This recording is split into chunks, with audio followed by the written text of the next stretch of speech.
こんにちは、みちるです。いつもは東京のマンションの庭からお届けしていますが、今回やってきたのはオーストラリアはメルボルン。初めてのメルボルン。ここに移住した友人のおかげで最高のステイになりました。そんな楽しすぎたこの旅を6つのキーワードとともにお届けします。旅行の予定がある人もない人もリラックスしながら見ていただけると嬉しいです。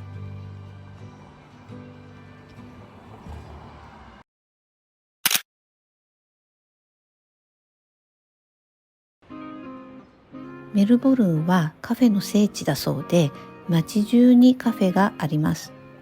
チェーン店よりも個性的な地元密着型のカフェの方が圧倒的に人気だそうで、朝からお客さんであふれています。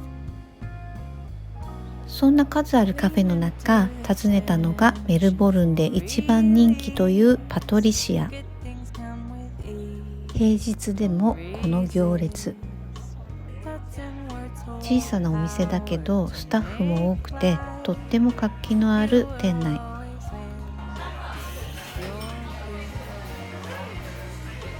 コーヒーはホワイト、ブラック、フィルターの3種類。ホワイトとはフラットホワイトというカフェラテよりもミルクが少ないオーストラリア流のミルクコーヒーだそうです。食事はパンやスイーツ系のみ。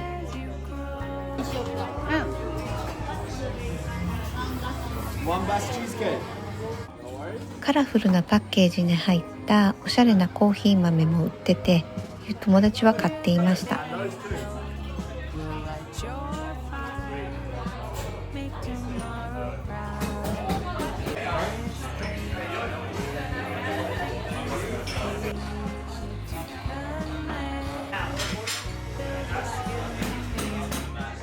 コーヒーの味がしっかり味わえるホワイトはとても美味しかったです。このカヌレも美味しかったな。私はいつか私がカフェをやるならと妄想するのが大好きなのですが、ここの小さなカフェは私の妄想を大いに刺激してくれました。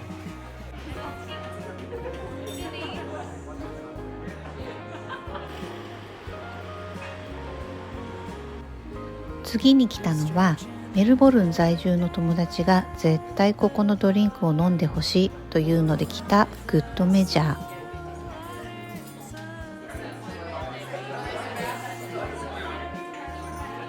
ーで、飲んでと言われたのがこのギネスビールのようなコーヒードリンク、モンブラン。コールドブリューのコーヒーにシトラス系のシロップを加えて、さらにクリームを乗せたデザートドリンクです。ウインナーコーヒーを想像していたのですが、シトラスの味のアクセントが絶妙でとっても美味しかったです。ふわふわパンのサンドイッチも絶品。幸せなカフェタイムでした。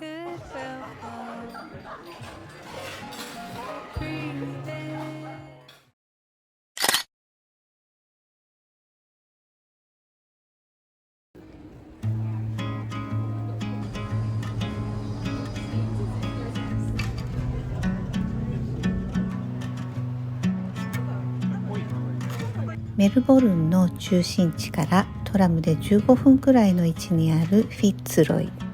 至る所にストリートアートがあり、ここにしかない個性的なショップが並んでいます。東京でいうと下北沢と中目黒を足して2で割った感じ。ただ歩くだけでもリアルなメルボルンカルチャーを味わうことができちゃいます。友達がみちるが絶対好きだと思うと連れてきてくれたのがこちら。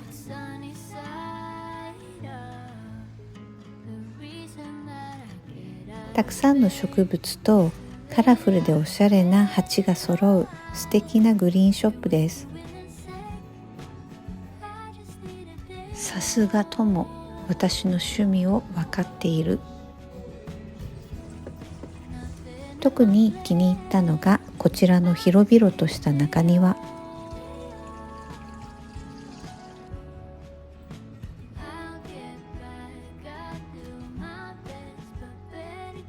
オーストラリアならではの植物は見ているだけで楽しいです。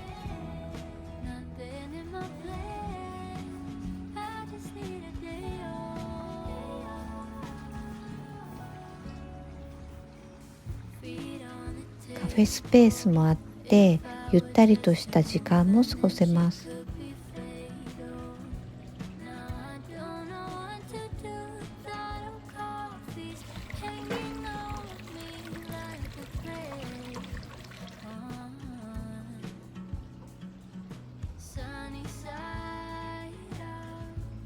青い空が気持ちいい。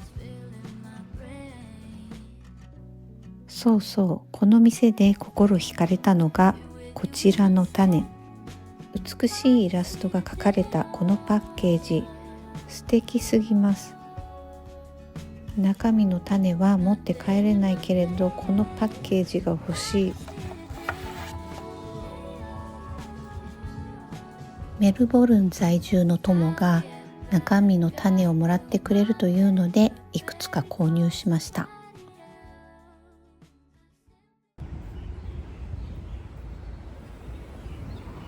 歩いていたら素敵なブーケに遭遇しました。オーストラリアの花を束ねたワイルドでいて美しいアレンジです。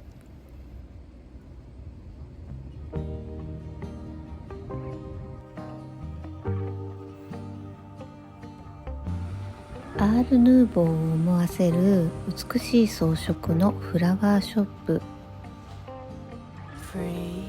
中はまだ準備中とのことでしたが、おしゃれなお花屋さんでした。目の保養になりました。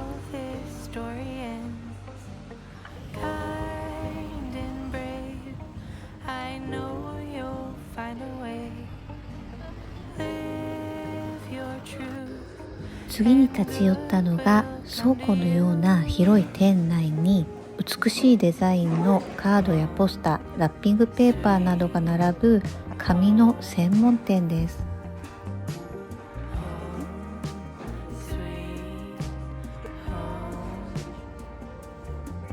中でも部屋に飾りたくなるような古い写真やアートをあしらったプリントペーパーがたくさん揃っています。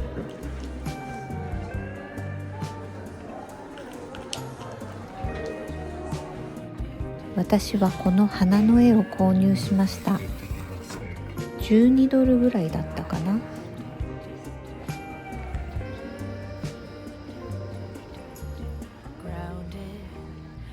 他にも有名なカフェや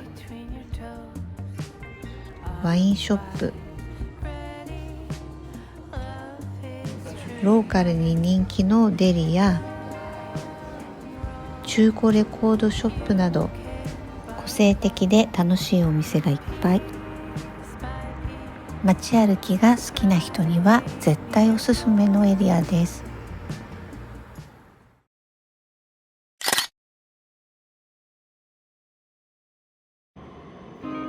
ワインの産地としても有名なメルボルン。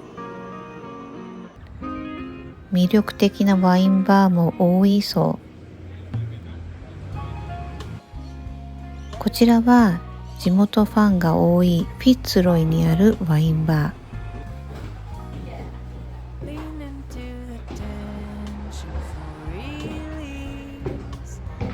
レトロで美しい内装に心が躍ります。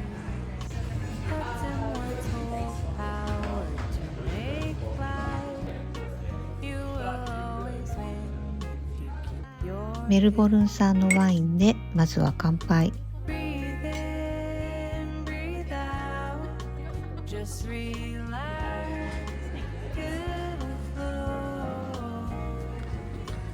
見た目が綺麗なだけじゃなく、味も最高にいい。一見朝ごはん風だけど手の込んだリコッタチーズのサラダです。あとね、パンが美味しかったんです。絶妙な酸味の味わいが忘れられません。夫が食べたかったオージービーフ、上質な赤身の美味しいことといったら、ワインが美味しいのはもちろんなのだけれど、ご飯が想像以上に美味しくて、メルボルンのレベルの高さに感動しました。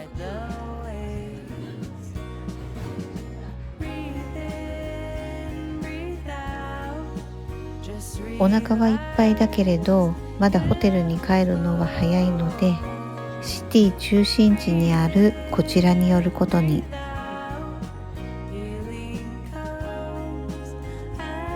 ここはメルボルンを代表するワインバーなのだそうで、とってもおしゃれな雰囲気。ワインのセレクトはもちろん、創作料理にファンが多いのだそう。でももうお腹いっぱいな私たちはワインとチーズだけをオーダー。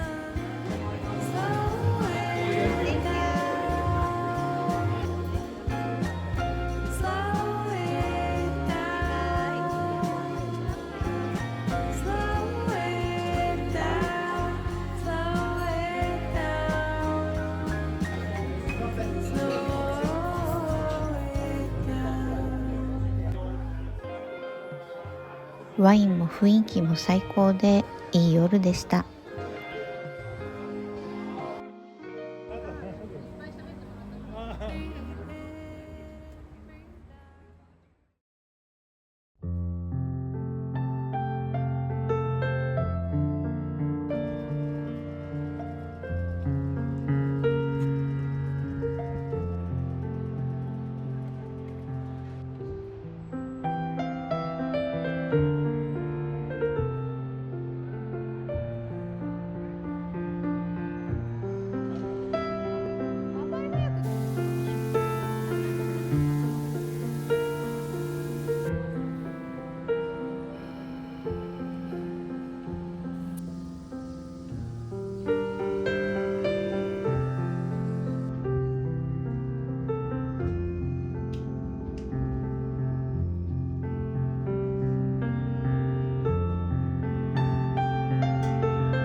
Apparently there's a Chinese. You have to put the red and white.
これから向かうのは地元の人々に愛されているというサウスメルボルンマーケット。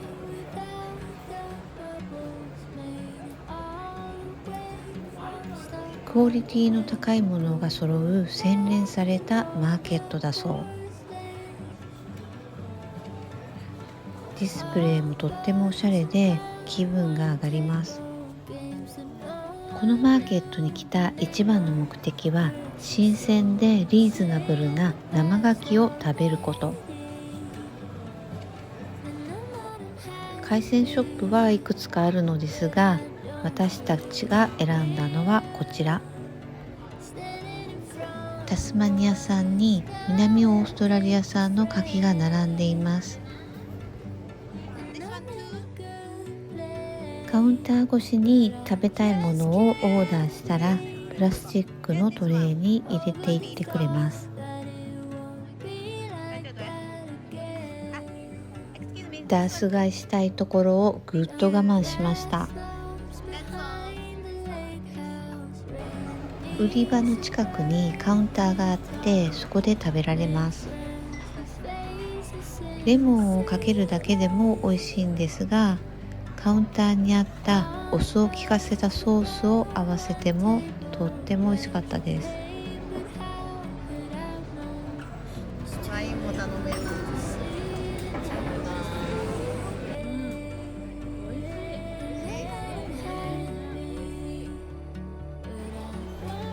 おしゃれなスパイスショップにも入ってみました。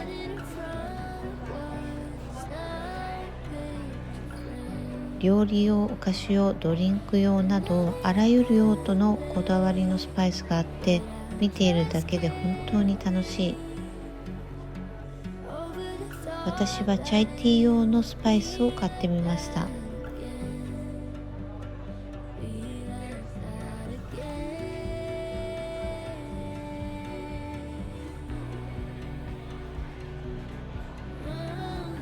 他にもクオリティの高いいろんな食材屋さんがあって平日だったのですが地元の人で本当に賑わっていました。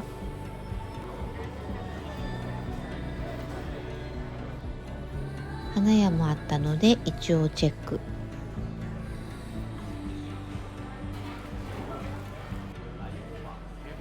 ブーケが安くてかわいい。このマーケットの近くに住んでたらなぁなんて妄想してしまいました。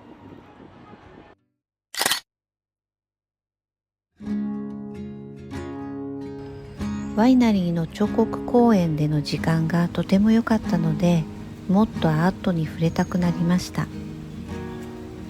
そこで訪れたのがビクトリア国立美術館。オーストラリア最古の美術館で世界有数のコレクションを持っているそうです。何より入場無料なのが嬉しい。出迎えてくれたのは草間弥生のパンプキン。草間先生、海外で大人気ですね。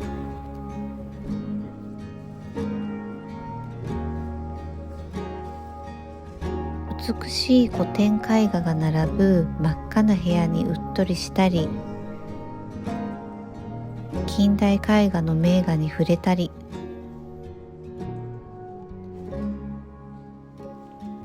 エジプトの石碑もあればオセアニア地方の作品もあります。家具や服の展示も面白かったです。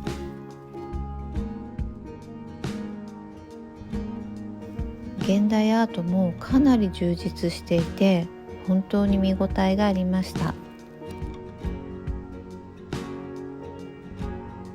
メルボルン滞在中2時間ぐらい時間が空いたならぜひ立ち寄ることをおすすめします。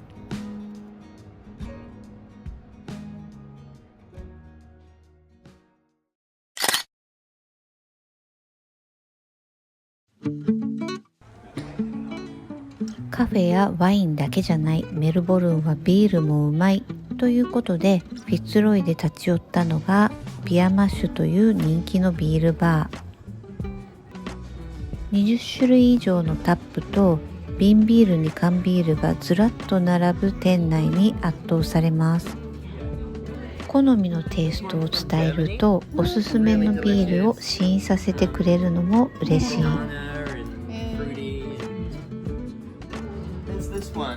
Which is a little bit more red, but it's quite hoppy, quite malty.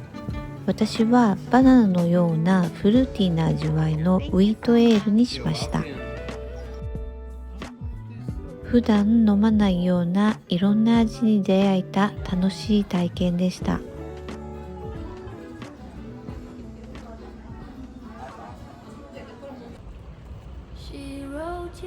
メルボルン最終日の夕方、ビクトリア国立美術館の後訪れたのはメルボルンのシンボルヤラ川です。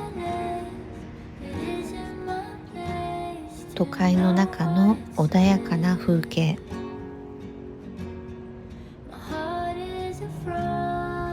川沿いを散歩したくなって階段を降りてみました。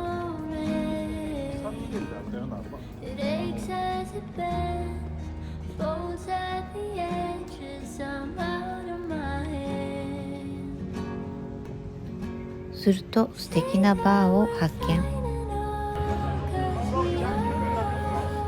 川を見ながら乾杯。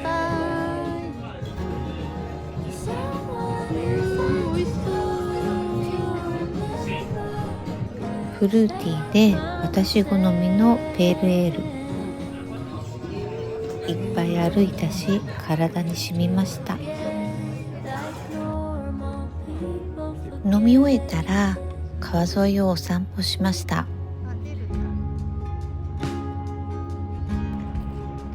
川辺を歩いているだけなのにとても満たされた時間なのでした。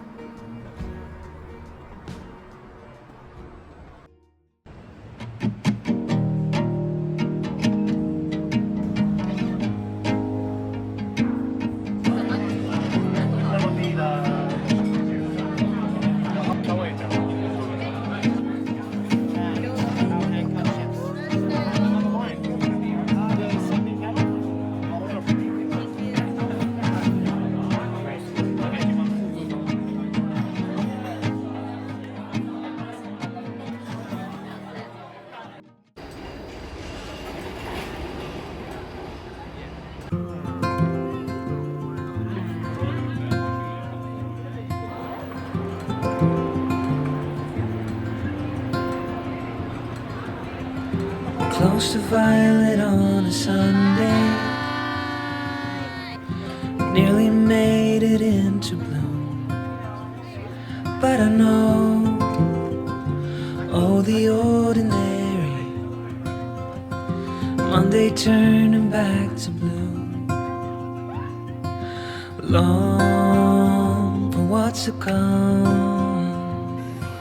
keep forgetting how to make before it's already gone. Four post-its in the ceiling of things I like to follow through, but I hold on. A visionary, sunlight shows an empty room. Long to come.